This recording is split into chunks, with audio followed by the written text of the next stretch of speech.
menjaga hidup kami. Haleluya.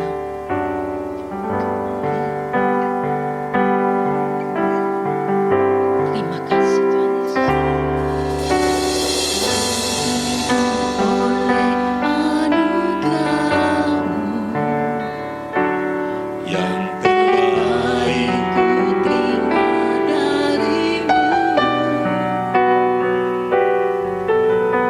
rancangan-Mu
muliakan Dia.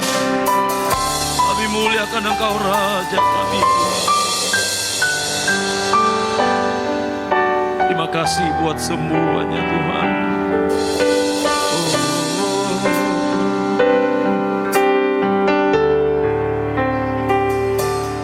Darah-Mu telah tercurah bagiku, pengorbanan-Mu sempurna.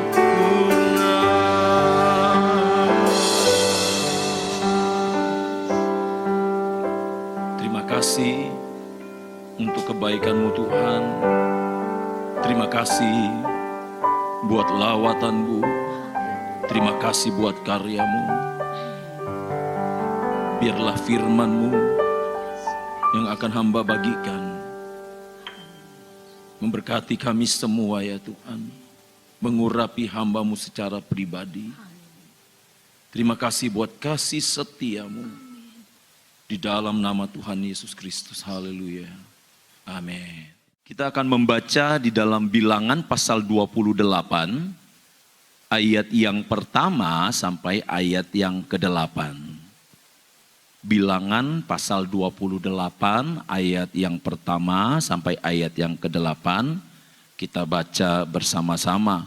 Korban pagi dan korban petang. 2, 3. Tuhan berfirman kepada Musa, perintahkanlah kepada orang Israel dan katakanlah kepada mereka dengan setia dan pada waktu yang ditetapkan haruslah kamu mempersembahkan persembahan-persembahan kepadaku sebagai santapanku berupa korban api-apian yang baunya menyenangkan bagiku. Katakanlah kepada mereka, inilah korban api-apian yang harus kamu persembahkan kepada Tuhan. 2 ekor domba berumur setahun yang tidak bercela setiap hari sebagai korban bakaran yang tetap. Domba yang satu haruslah kau olah pada waktu pagi, domba yang lain haruslah kau olah pada waktu senja. Juga 1/10 eva tepung yang terbaik untuk korban sajian diolah dengan 1/4 hin minyak tumbuk. Itulah korban bakaran yang tetap yang diolah pertama kali di atas gunung Sinai menjadi bau yang menyenangkan, suatu korban api-apian bagi Tuhan.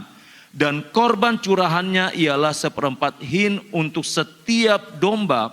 Curahkanlah minuman yang memabukkan sebagai korban curahan bagi Tuhan di tempat kudus. Dan domba yang lain haruslah kau olah pada waktu senja sama seperti korban sajian pada waktu pagi dan sama seperti korban curahannya. Haruslah engkau mengolahnya sebagai korban api-apian yang baunya menyenangkan bagi Tuhan. Puji Tuhan, silakan duduk. Bapak Ibu, firman Tuhan hari ini saya beri tema mempersembahkan korban. Mempersembahkan korban. Dalam Bilangan pasal 28 ayat yang pertama sampai ayat yang ke-8 ini, kita sudah membaca bersama-sama bagaimana Tuhan memerintahkan kepada Musa agar bangsa Israel mempersembahkan persembahan di hadapan Tuhan. Agar bangsa Israel mempersembahkan korban di hadapan Tuhan. Dan kita tahu bersama bahwa persembahan-persembahan yang ditujukan kepada Tuhan itu tidak sekedar diberikan begitu saja. Ya, persembahan-persembahan itu tidak sekedar diberikan oleh bangsa Israel tanpa ada syarat-syarat. Ya, tadi kita sudah membaca firman Tuhan bahwa ada beberapa hal, ada beberapa syarat yang harus dilakukan oleh umat Israel pada saat mereka hendak mempersembahkan korban di hadapan Tuhan. Nah Bapak Ibu Saudara, kalau saya bertanya kepada saudara, apa sih sebenarnya itu korban? Ya, kalau dalam pengertian secara umum, ya bahasa Indonesia sehari-hari, makanya sekarang keluar terjemahan yang baru ya, kurban tulisannya.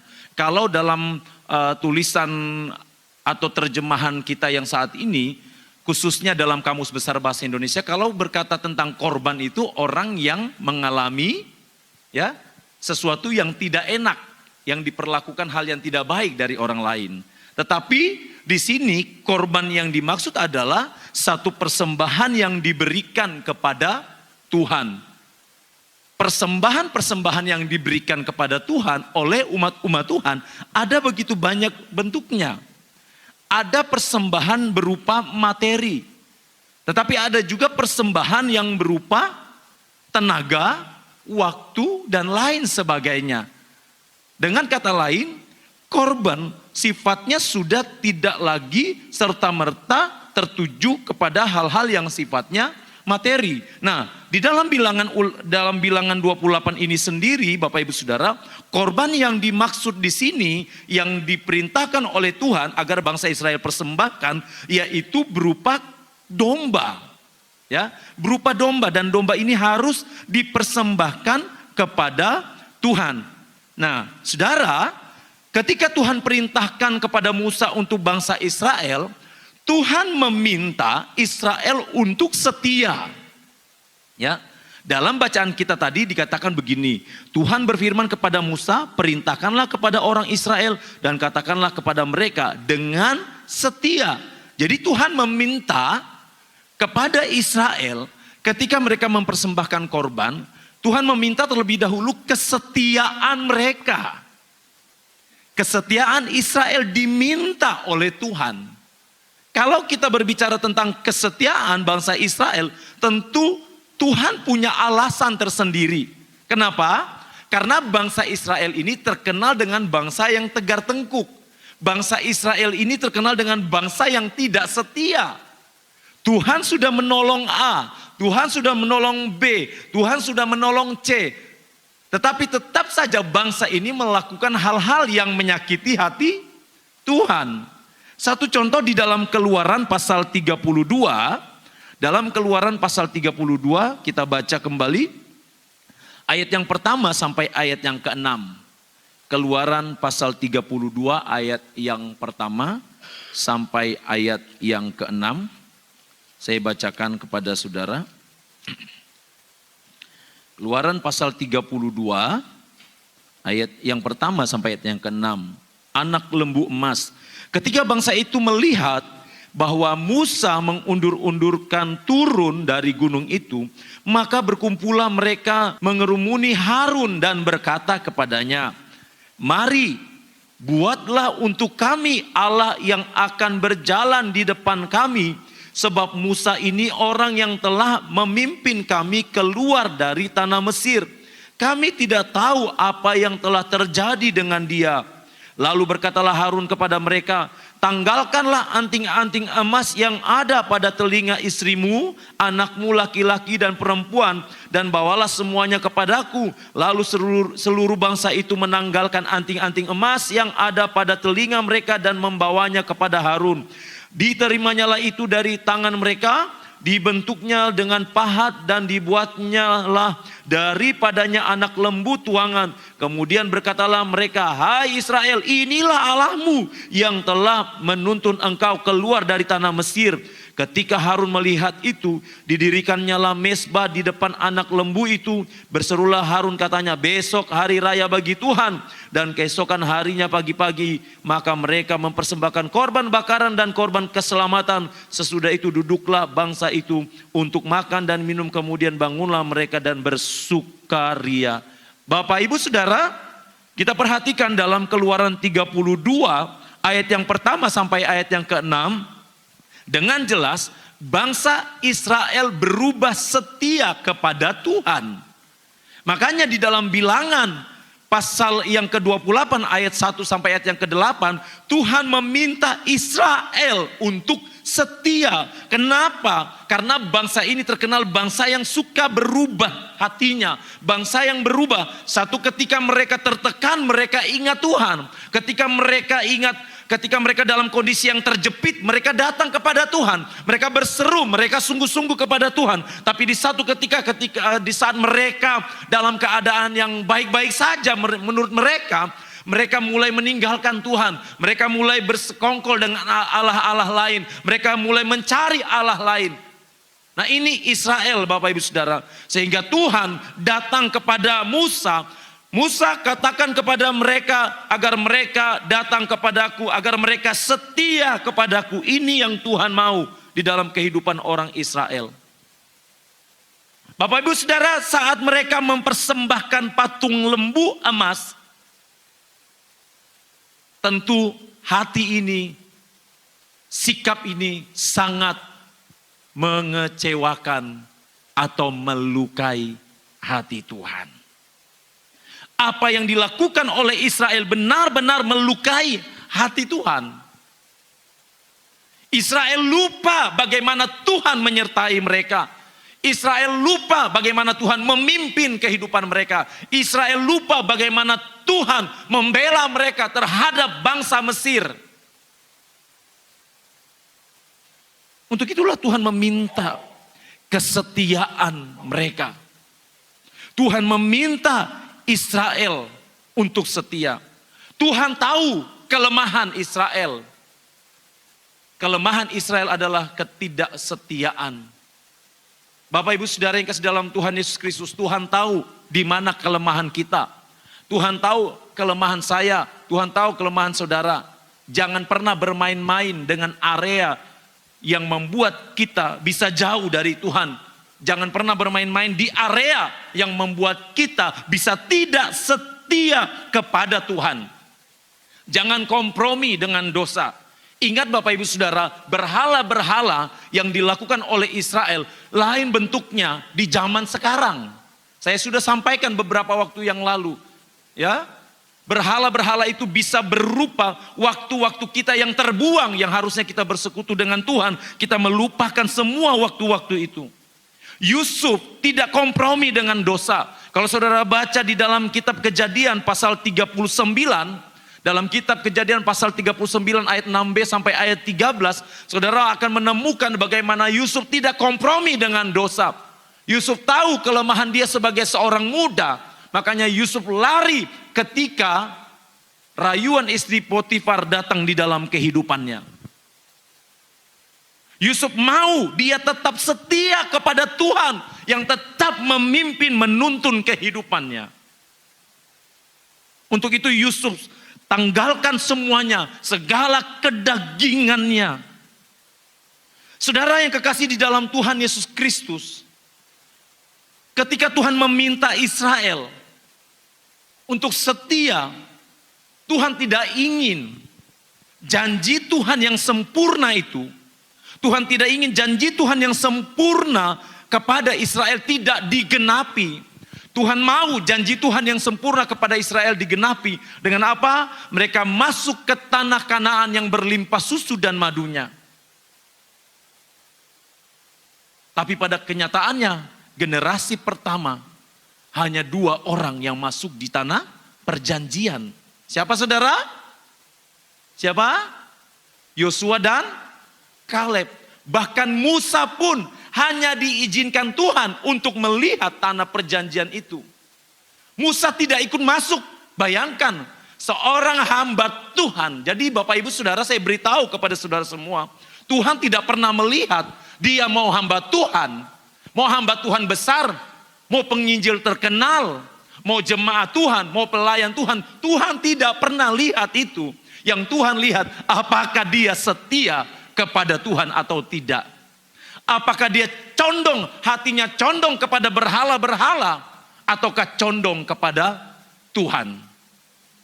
Ini yang Tuhan mau kepada Israel. Tuhan tidak ingin janji Tuhan yang sempurna itu tidak digenapi. Di dalam Ulangan pasal 28 ayat yang pertama dan ayat yang ke-13. Ulangan 28 ayat pertama dan ayat yang ke-13.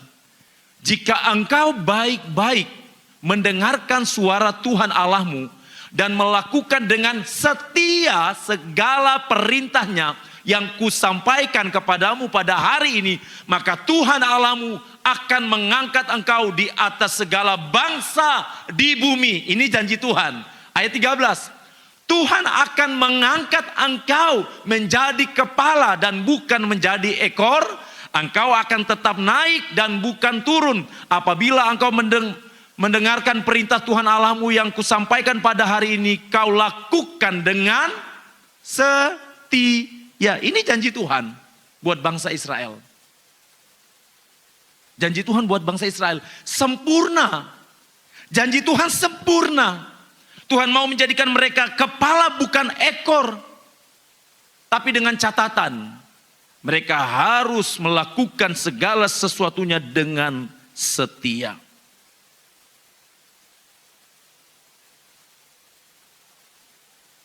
Firman Tuhan berkata, orang yang baik hati banyak. Tetapi orang yang setia, siapa mendapatkannya? Orang yang baik hati banyak. Oh, dia baik, sudah menolong saya. Oke. Oh, dia baik, dia sudah membantu saya. Tapi apakah orang itu setia? Apakah dia setia? Ini yang firman Tuhan cari. Yang firman Tuhan cari adalah umat-umat yang setia kepada Tuhan. Yang Tuhan cari adalah umat-umat yang tahu berterima kasih tentang pengorbanan Tuhan Yesus. Saudara, apa gunanya kita memiliki segala sesuatunya di dunia ini, tapi tidak ada kesetiaan di dalam diri kita kepada Tuhan? Pada akhirnya, semua juga akan habis. Saudara yang kekasih di dalam Tuhan Yesus Kristus, ketika Tuhan memerintahkan kepada Musa untuk disampaikan kepada bangsa Israel, selain Tuhan meminta mereka setia, Tuhan mau umat Israel, umat pilihannya, umat kesayangannya mempersembahkan korban yang terbaik sebagai santapan Tuhan. Nah, ini santapan ini ya, sebagai santapan Tuhan. Saudara mungkin menafsirkannya apakah Tuhan makan? Bukan seperti itu Bapak Ibu Saudara.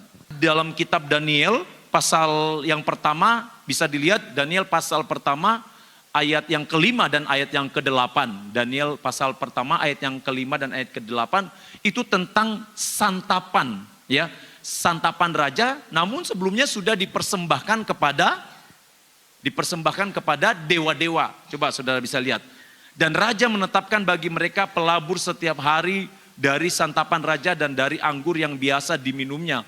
Mereka harus dididik selama 3 tahun dan sesudah itu mereka harus bekerja pada raja. Ayat berikutnya, Daniel berketetapan untuk tidak menajiskan dirinya dengan santapan raja dan dengan anggur yang biasa diminum raja. Dimintanyalah kepada pemimpin pegawai istana itu supaya ia tak usah menajiskan dirinya. Santapan yang sudah dipersembahkan kepada dewa-dewa. Nah, ini Bapak Ibu Saudara, iblis cenderung meniru apa yang dilakukan oleh Tuhan. Kalau saudara lihat dalam cerita kitab Keluaran, bagaimana tulah-tulah terjadi setiap kali Musa melakukan, mereka berusaha meniru ya. Dan kita kembali pada firman Tuhan tadi, ketika umat-umat Israel mempersembahkan korban, tujuannya adalah sebagai santapan Tuhan. Korban yang bagaimana? Korban yang dimaksud ini apakah korban makanan? Bukan korban makanan yang seperti kita lihat atau yang saya sampaikan tadi. Tetapi korban yang dimaksud di sini adalah bagaimana mereka mempersembahkan tentunya dari hati mereka yang terdalam. Lewat media apa? Yang Tuhan pakai adalah lewat apa yang kita baca tadi dari domba dan juga tepung dan minyak. Nah, Bapak Ibu Saudara, dalam mempersembahkan korban ada syarat. Syarat korban api-apian yang dipersembahkan oleh bangsa Israel untuk Tuhan. Syarat yang pertama yang saya sebutkan tadi yaitu harus domba. Ini yang pertama, domba. Nah, saudara, domba kalau dalam ciri-cirinya, salah satu dari ciri domba tidak bertanduk. Dan juga salah satu ciri domba pernah saya sampaikan adalah hewan ini adalah hewan yang mendengar suara gembalanya. Dia nggak mau peduli dengan suara-suara yang lain. Dia fokus dengan suara gembalanya. Dan Bapak Ibu Saudara yang kasih dalam Tuhan Yesus Kristus, kalau saudara perhatikan pusat ibadah Israel ini selalu berfokus pada doa dan kesalehan. Doa dan kesalehan.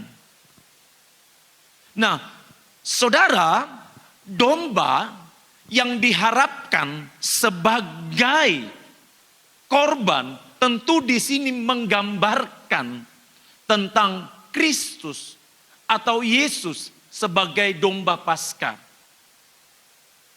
Bapak Ibu Saudara yang kasih dalam Tuhan Yesus Kristus, dari Kejadian sampai Wahyu, ceritanya ini fokusnya hanya kepada Yesus, bukan kepada yang lain. Jadi kalau saudara lihat ada perumpamaan-perumpamaan di situ, kalau saudara lihat ada korban-korban yang disampaikan di dalam Alkitab, itu pada akhirnya fokusnya kepada Kristus, kepada Yesus. Saudara perhatikan di dalam syarat korban api-apian yang dipersembahkan ini, firman Tuhan katakan salah satunya juga dipersembahkan 2 ekor domba yang berumur setahun. Yang berumur setahun. Mengapa berumur setahun? Saudara, domba kalau dalam usia dewasa itu 18 sampai 24 bulan. Ini masa dewasa dari domba. Tetapi yang diminta adalah domba yang berumur setahun. Artinya domba ini masih tergolong domba yang muda. Atau domba yang tulangnya masih muda. Ya, domba yang terbaik kalau dalam firman Tuhan ini, domba di umur setahun ini adalah domba yang dalam keadaan sangat baik, terbaik, domba yang benar-benar bagus. Ya, secara kualitas domba ini adalah domba yang baik, usia 1 tahun. Saudara yang kekasih di dalam Tuhan Yesus Kristus, dalam usia yang masih muda, domba ini dijadikan korban. Ya, dalam usia yang masih muda, domba ini dijadikan korban. Kalau kita tarik, kita kembali lagi kepada Yesus. Yesus sebagai Tuhan dan Juru Selamat kita yang dijadikan sebagai domba Paskah. Dia dikuburkan, ia disalibkan, ia mati dan dikuburkan dalam usia yang masih sangat muda, 33. Nah, Bapak Ibu Saudara yang kasih di dalam Tuhan Yesus Kristus, usia yang muda, ya, korban yang terbaik yang diharapkan nantinya akan ketika dipersembahkan kepada Tuhan, ketika sudah dipotong dan dibakar, diharapkan bahwa persembahan itu naik di hadapan Tuhan, berbau harum di hadapan Tuhan. Tetapi Bapak Ibu Saudara yang kasih dalam Tuhan Yesus Kristus, untuk mendapatkan persembahan korban yang terbaik itu tidak hanya cukup domba jantan berumur 1 tahun. Firman Tuhan juga katakan bahwa persembahan atau korban itu adalah harus tidak bercela. Domba yang tidak bercela. Jadi saudara, di zaman Taurat, jangan coba-coba saudara mempersembahkan domba yang cacat. Jangan coba-coba saudara mempersembahkan domba yang luka. Gak bisa. Domba itu harus domba yang benar-benar sehat. Tidak bercela berarti perfect. Domba yang sempurna. Tidak bercela berarti domba ini utuh tanpa cacat sedikit pun. Dan dipersembahkan secara penuh. Tidak bercela berarti ini adalah hewan atau korban yang sehat. Makanya Bapak Ibu Saudara yang kasih dalam Tuhan Yesus Kristus, di zaman Yesus, ya, di bait Allah, para ahli-ahli Taurat bekerja sama dengan para pedagang-pedagang. Mereka berjualan di sekitar bait Allah. Mereka berjualan korban-korban. Karena apa? Tujuannya untuk menyasar orang-orang yang dari jauh, yang datang ke bait Allah untuk mempersembahkan korban. Ketika mereka datang, hewan-hewan yang dibawa sudah cacat, sudah luka dan lain sebagainya. Sehingga terjadilah persekongkolan di bait Allah itu. Mereka menyiapkan ya dengan menjual korban-korban atau ternak-ternak yang dibutuhkan sebagai korban nantinya. Mereka juga mempersiapkan meja-meja penukar uang. Dan Tuhan marah akan hal itu. Tuhan tidak suka. Saya tidak fokus kepada persekongkolan orang-orang Farisi, orang-orang ahli-ahli Taurat dengan para pedagang-pedagang, saudara. Tetapi saya fokus dengan korban yang tidak bercela ini, dengan korban yang menyeluruh, dengan korban yang lengkap, korban yang tanpa celah, korban yang perfect. Saudara, ketika kita melayani Tuhan, kita sedang mempersembahkan korban di hadapan Tuhan. Ketika saudara sedang memuji Tuhan, saudara sedang mempersembahkan korban di hadapan Tuhan. Ketika saudara sedang berdoa, saudara sedang mempersembahkan korban di hadapan Tuhan. Pertanyaannya, apakah korban itu perfect? Pertanyaannya, apakah korban itu sempurna di hadapan Tuhan? Saya tidak pernah tahu apakah korban yang saya berikan di hadapan Tuhan itu sempurna. Tetapi Bapak Ibu Saudara yang kasih di dalam Tuhan Yesus Kristus, saya mengajak kita hari ini, mari kalau kita memberikan korban di hadapan Tuhan, berikanlah yang utuh. Kalau kita datang beribadah, biarlah hati kita benar-benar tertuju kepada Tuhan, bukan kepada yang lain. Bukan kepada usaha kita, bukan kepada bisnis kita. Tapi ketika pada saat kita datang untuk beribadah, biarlah kita benar-benar fokus kepada Tuhan. Namanya diberikan tidak bercela, namanya perfect, namanya sempurna. Ini persembahan yang perfect, saudara. Tetapi ketika kita datang beribadah, pikiran kita ke sana kemari, kacau balau.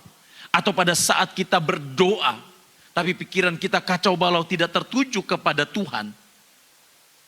Saudara, kita sedang memainkan peran seperti bangsa Israel yang mempersembahkan korban yang bercela di hadapan Tuhan. Padahal Tuhan bilang, persembahkanlah korban yang tidak bercela.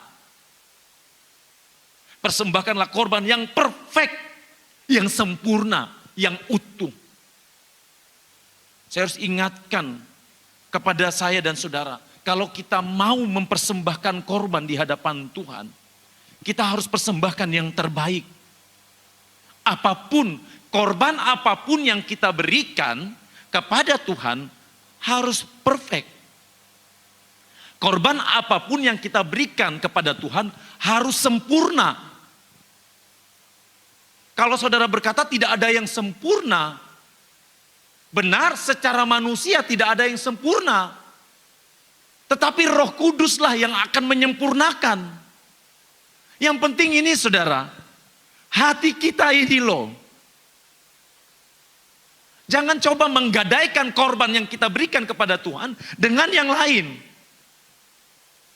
Kalau kita coba menggadaikan korban-korban yang kita berikan kepada Tuhan dengan yang lain, kita akan kecewa.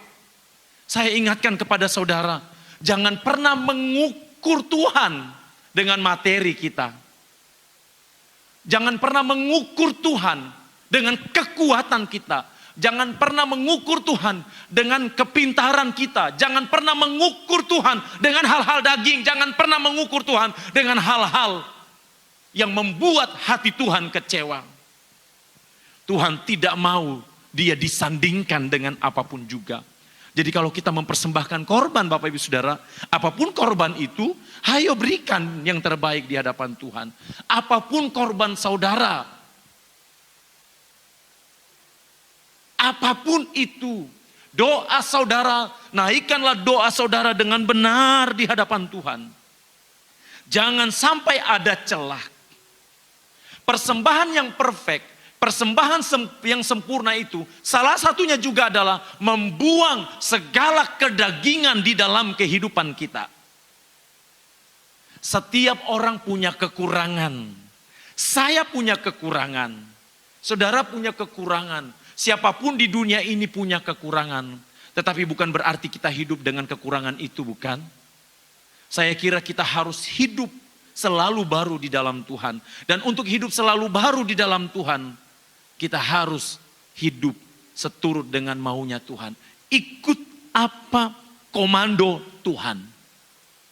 Satu garis dengan Tuhan, istilahnya yang lagi populer. Ikut komando Tuhan, bukan ikut komando yang lain. Kalau saudara ikut komando yang lain, saudara pasti akan kecewa. Percaya deh saudara, saudara akan kecewa. Yang saudara temukan adalah kepahitan, yang saudara alami adalah kepahitan, sakit hati, kekecewaan. Kenapa saudara? Karena segala sesuatu yang kita lakukan tidak memuliakan Tuhan. Kita kembali di dalam bacaan kita tadi, ya, dalam Bilangan.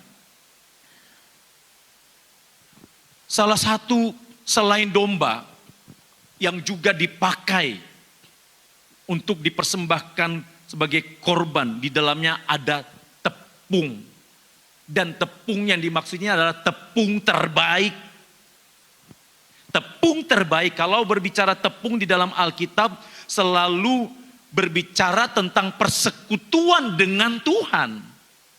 Kalau berbicara tentang tepung selalu berbicara tentang persekutuan dengan Tuhan. Dan Bapak Ibu Saudara yang dikasihi Tuhan, saya dan saudara tidak akan pernah dapat memiliki persekutuan dengan Tuhan tanpa ada korban terbaik dari Yesus. Yesuslah yang membuat saya dan saudara memiliki persekutuan yang indah dengan Tuhan. Pengorbanan Yesus di salib. Hargai pengorbanan Yesus. Hargai pengorbanan Yesus. Sampai detik ini saya bisa berdiri di hadapan saudara. Sampai detik ini saudara bisa melayani Tuhan. Sampai detik ini saudara bisa datang beribadah, memuji Tuhan, menyembah Tuhan. Karena apa? Karena ada pengorbanan Yesus. Yesus ingin ada persekutuan yang intim antara kita dengan Allah, antara kita dengan Yesus. Yesus ingin ada persekutuan antara kita dengan Roh Kudus. Persekutuan yang intim. Di dalam Imamat pasal 2 ayat yang pertama, apabila seseorang hendak mempersembahkan persembahan berupa korban sajian kepada Tuhan, hendaklah persembahannya itu tepung yang terbaik, dan ia harus menuangkan minyak serta membubuhkan kemenyan ke atasnya. Tepung terbaik, sesuatu yang terbaik. Tuhan selalu meminta yang terbaik. Tuhan tidak pernah meminta yang 90%. Tuhan tidak pernah meminta emas 23K. Pasti yang diminta emas murni kan? Gak pernah Tuhan minta imitasi. Gak pernah. Tuhan gak pernah minta yang sepersekian. Tuhan gak mau sisa dalam hidup saya dan saudara. Bapak Ibu Saudara, kita harus ingat. Tuhan gak mau kita memberikan sisa-sisa. Tuhan mau kita kasih yang terbaik. Tuhan mau kita kasih yang benar. Hidup yang benar di hadapan Tuhan. Tuhan mau ada persekutuan yang intim dengan Tuhan. Dan persekutuan yang intim itu hanya terjadi kalau kita membangun hubungan yang intim dengan Tuhan. Persekutuan yang intim itu kalau kita selalu rutin, konsisten membangun mezbah doa di hadapan Tuhan. Tuhan juga mau korban-korban yang kita berikan itu ada minyak tumbuh. Dengan kata lain ada urapan, ada pengurapan atau diurapi. Korban yang diurapi oleh Tuhan. Pengurapan Roh Kudus. Saya ingatkan kembali kepada kita semua, khususnya saya sebagai hamba Tuhan, pelayan-pelayan Tuhan. Kita tidak akan ada bedanya dengan para pemain-pemain, pelayan-pelayan di luar kalau kita tidak punya hubungan yang khusus dengan Tuhan. Hamba Tuhan kalau tidak suka melipat lutut, berdoa kepada Tuhan, tidak akan ada bedanya dengan motivator yang ada di dunia ini. Pemain-pemain musik yang ada di gereja, kalau saudara tidak punya hubungan yang khusus dengan Tuhan, saudara tidak akan ada bedanya dengan pemain-pemain di wedding. Para WL, singers, kalau saudara tidak punya hubungan yang khusus dengan Tuhan, saudara tidak akan ada bedanya dengan para penyanyi wedding. Ya, bahkan mereka jauh lebih baik kalau dilihat secara profesionalitas. Tetapi apa yang membedakan saya dan saudara? Urapan Roh Kudus. Dengan keterbatasan kita, kalau kita punya hubungan yang khusus dengan Tuhan, maka urapan itu akan turun atas kita. Urapan itu akan mengalir di dalam hidup kita. Bapak Ibu Saudara, saya nggak pernah takut dengan artis-artis yang katanya nama besar. Saya nggak pernah takut, Bapak Ibu Saudara. Yang saya takutkan hanya satu. Kalau urapan itu tidak ada lagi di dalam diri saya. Kalau Roh Kudus meninggalkan saya, ini yang saya takutkan.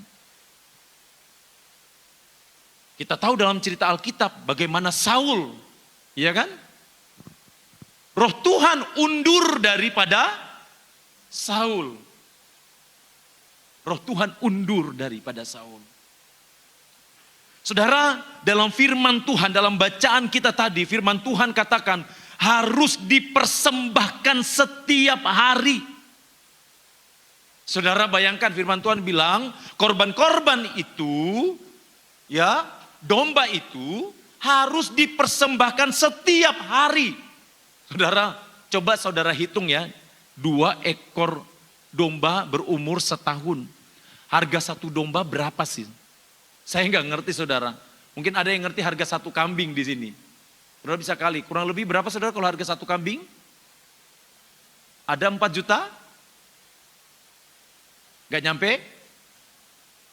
Ada 2 juta? 1 juta? 2 juta? Tawar menawar nih kayak apa namanya ya? Kayak lelang. Anggaplah 2 juta. 2 juta kali 2. Berarti 4 juta. Kalau harganya segitu. 4 juta diminta dipersembahkan korban itu setiap hari kepada Tuhan. Aduh ngeri saudara ya. 4 juta kali 30 hari. 4 kali 3, 12. Berapa saudara? 120 juta. Setiap hari. Konsisten. Ini zaman Taurat saudara. Di dalam bilangan, dalam bacaan kita tadi. Harus konsisten. Pelajaran apa yang kita ambil saudara? Tuhan mau korban yang saya dan saudara persembahkan itu konsisten setiap hari. Seperti yang saya sudah sampaikan. Setiap hari terus menerus. Continue. Setiap hari. Seumur hidup. Di luar puasa, ada di sini yang tidak makan sehari di luar puasa loh, enggak kan? Saudara pasti akan berusaha untuk makan setiap hari, minimal saudara minum. Dan saudara pasti akan melakukan itu setiap hari, ya kan? Di luar puasa. Itu setiap hari, untuk apa? Supaya tubuh jasmani saudara ini tetap sehat. Supaya tubuh jasmani saudara tetap kuat. Nah Tuhan juga minta kalau kita mempersembahkan korban itu setiap hari supaya apa? Roh kita kuat. Roh kita kuat, roh kita tahan banting. Ketika datang serangan bertubi-tubi terhadap diri kita, kita bisa berdiri tegak. Karena apa? Karena ada Tuhan di dalam diri kita. Karena apa? Karena kita melakukannya terus menerus. Karena apa? Karena kita melakukannya konsisten. Kalau saudara baca di dalam 2 Tawarik pasal 8 ayat 14. 2 Tawarik pasal 8 ayat 14. Di situ Salomo memerintahkan ya lewat kepada para imam dan juga para Lewi. Ya 2 Tawarik pasal 8 ayat 14. Berdasarkan aturan yang sudah dibuat oleh orang tuanya Daud. Saudara bisa baca 2 Tawarik 8 ayat 14. Dan menurut peraturan Daud ayahnya, ia menetapkan rombongan para imam dalam tugas jabatan mereka. Dan orang-orang Lewi dalam tugas menyanyikan puji-pujian. Dan menyelenggarakan ibadah di hadapan para imam. Setiap hari menurut yang ditetapkan untuk hari itu. Dan juga penunggu-penunggu pintu gerbang dalam rombongan mereka untuk setiap pintu gerbang. Karena demikianlah perintah Daud abdi Allah. Setiap hari. Bukan hari ini saudara menyembah Tuhan, besok saudara nggak menyembah. Karena saudara capek, saudara nggak menyembah. Bukan. Tuhan nggak mau tahu Bapak Ibu Saudara. Tuhan nggak mau tahu kita capek atau tidak. Tuhan hanya mau ada persekutuan antara saya dan dia. Tuhan gak mau tahu itu. Kamu mau capek itu urusanmu capek. Yang aku mau pribadimu, yang aku mau rohmu harus kontak dengan aku selalu. Makanya Bapak Ibu Saudara yang kasih dalam Tuhan, saya beritahu, secapek apapun saudara harus rohnya itu dibangun, kontak terus dengan Tuhan. Kalau nggak kayak gitu Bapak Ibu Saudara, iblis masuk. Lama kelamaan terbiasalah tidak lagi membangun mezbah doa di hadapan Tuhan. Dalam firman Tuhan ini selain harus dilakukan terus menerus, firman Tuhan juga katakan harus diolah pada waktu pagi dan juga pada waktu senja. Kalau kita berbicara, ya saudara bisa lihat kembali dalam bacaan tadi, dalam bilangan ya. Diolah, korban itu diolah pada waktu pagi. Korban itu diolah juga pada petang hari. Bukan hanya pagi, tapi petang. Kalau pagi berbicara, saya sudah jelaskan. Kalau pagi berbicara tentang sesuatu yang fresh, sesuatu yang segar. Pagi berbicara tentang yang segar. Dari matahari terbit. Sebelum matahari terbit sudah ada penyembahan. Sampai pada terbenamnya dari terbit matahari. Sampai pada masuknya, biarlah nama Tuhan dipuji. Lagu sekolah minggu ya saudara ya. Dari terbit matahari.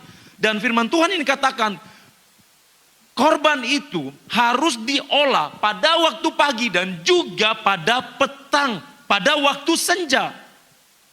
Di dalam Mazmur pasal 5 ayat 4, Mazmur 5 ayat yang keempat firman Tuhan berkata begini saudara. Tuhan, pada waktu pagi engkau mendengar seruanku. Pada waktu pagi aku mengatur persembahan bagimu. Dan aku menunggu-nunggu. Ini pemazmur saudara. Raja Daud berkata seperti ini. Jangan sampai kita ganti. Pekerjaanku hari ini aku tunggu. Gak selesai hari ini. Aku harus usahakan besok pagi aku bangun lebih cepat lagi untuk cepat-cepat.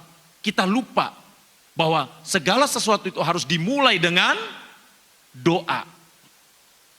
Jadi Bapak Ibu Saudara, ketika saudara bangun, saya ingatkan lagi, ketika saudara bangun langsung mengucap syukur kepada Tuhan.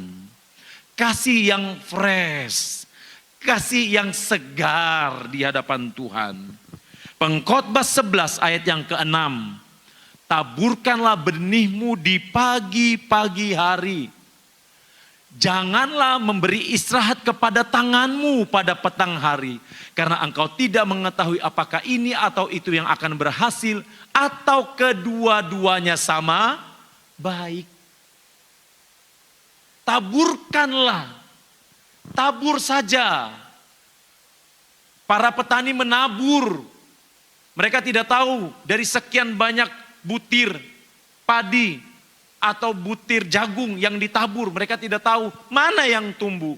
Tetapi bagi mereka, mereka menabur saja. Dengan harapan mereka akan menikmati hasilnya nanti. Jadi Bapak Ibu Saudara yang kasih dalam Tuhan Yesus Kristus. Tidak ada yang namanya berhenti berkorban. Tidak ada yang namanya berhenti memberi persembahan di hadapan Tuhan. Mindset kita yang harus dirubah. Kalau pikiran kita mindsetnya persembahan berupa materi, kita salah besar. Karena persembahan itu luas. bukan sekedar materi, bukan sekedar duit, tapi waktu bersekutu dengan Tuhan, itu adalah persembahan yang luar biasa. Jangan biarkan saudara kehilangan waktu-waktu yang intim dengan Tuhan. Jangan biarkan saudara kehilangan waktu-waktu bersekutu dengan Tuhan. Mari bangkitkan roh saudara, ya. Bangkitkan roh saudara untuk tetap setia kepada Tuhan, untuk tetap sungguh-sungguh di hadapan Tuhan. Persembahkan korban yang terbaik, korban yang tidak bercela di hadapan Tuhan, dan percayalah apa yang saudara tabur, Tuhan akan memperhitungkan semuanya. Tuhan memberkati.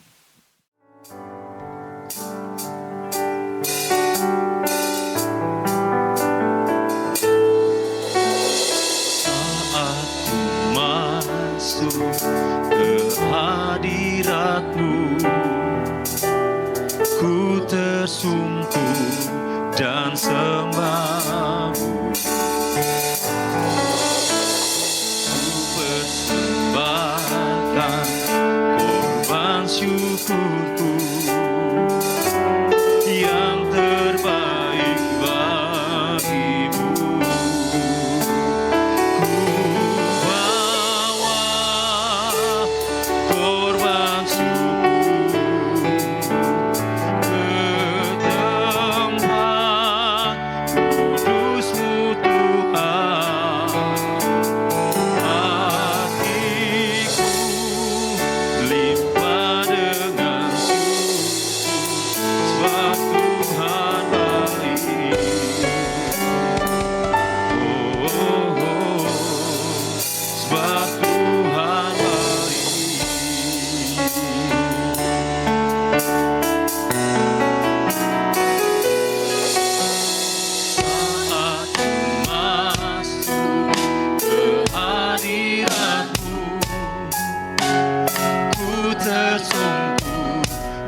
kasih Bapa di sorga, hari ini kami berdoa secara khusus Tuhan, buat bangsa dan negara kami. Tuhan, Engkau berkuasa atas bangsa kami ya Tuhan. Kami juga berdoa buat kota kami. Tuhan juga berkuasa atas kota kami, memberkati bangsa kami, memberkati kota kami. Kami berdoa buat lingkungan gerejamu, kami serahkan ke dalam tangan Tuhan. Gerejamu ada untuk hormat kemuliaan nama Tuhan. Terima kasih Bapa, balas berkati buat umat-umat Tuhan yang sudah melayani pekerjaan Tuhan hari ini, yang sudah hadir saat ini, yang sudah mempersembahkan korban-korban di hadapan Tuhan, hati yang benar di hadapan Tuhan. Tuhan balas berkati pekerjaan umat-Mu apapun itu juga. Tuhan berkati yang menemui jalan buntu, Tuhan selesaikan dengan cara Tuhan. Tuhan berkati ya Tuhan, berkati keluarga dari umat-umat-Mu, rumah tangga dari anak-anak-Mu. Tuhan, Engkau memberkati. Terima kasih Bapa di sorga. Terima kasih yang berulang tahun juga kami serahkan ke dalam tangan-Mu. Terima kasih Tuhan. Terima kasih. Sebentar umat-Mu akan kembali ke tempat masing-masing. Tuhan sertai di perjalanan, tibakan dengan selamat. Juga saudara-saudara kami yang menyaksikan secara online, Tuhan balas memberkati. Terima kasih Tuhan. Saudaraku, terimalah berkat Tuhan. Tuhan melindungi engkau. Tuhan menghadapkan wajahnya kepada engkau dan memberi engkau damai sejahtera. Biarlah segala kebaikan Tuhan, sukacita Allah mengalir setiap hari di dalam kehidupan kita. Biarlah urapan Tuhan, urapan Allah terus mengalir di dalam hidup kita. Kita menjadi orang-orang yang dimerdekakan di dalam Tuhan. Dalam nama Bapa, Putra dan Roh Kudus, yaitu di dalam nama Tuhan Yesus Kristus, kami sudah berdoa dan mengucap syukur sama-sama. Kita katakan amin. Tuhan memberkati kita semua.